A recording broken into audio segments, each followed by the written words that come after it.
أعوذ بالله السميع العليم من الشيطان الرجيم. بسم الله الرحمن الرحيم. الحمد لله رب العالمين والصلاة والسلام على أشرف المرسلين. السلام عليكم ورحمة الله وبركاته. fokk ñu topp dañu bàyyi xel ñu ngi leen nuyu leen ziar.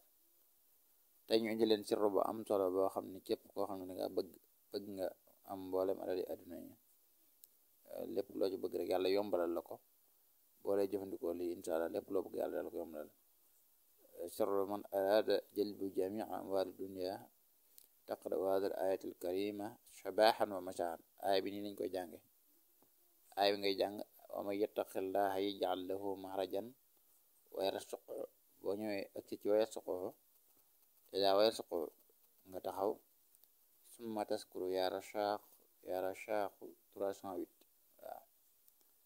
boo jàng aay bi ومن يتق الله يجعل له مخرجا ويرزقه ji weesu ko da ngay taxaw jàng ko yaara saaku 308 bu ko defee nag nga daal di wéy wa mada min aytu laa yaxtasibu wa man yatawakkal ala allah fa huwa hasbuhu.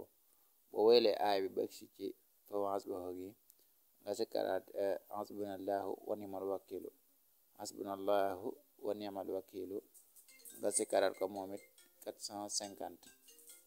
boo ko defee 450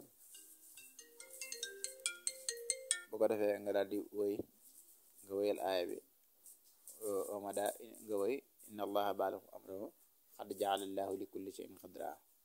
aaya bii nii niñ ko def di ko jàng suba ngoon koy def yàlla dina la yombalal mboolem xeeti alal àdduna yëpp loo ci bëgg yàlla dina ko yombalal da nga ubbeeku bu mat sëkk insha allah taala.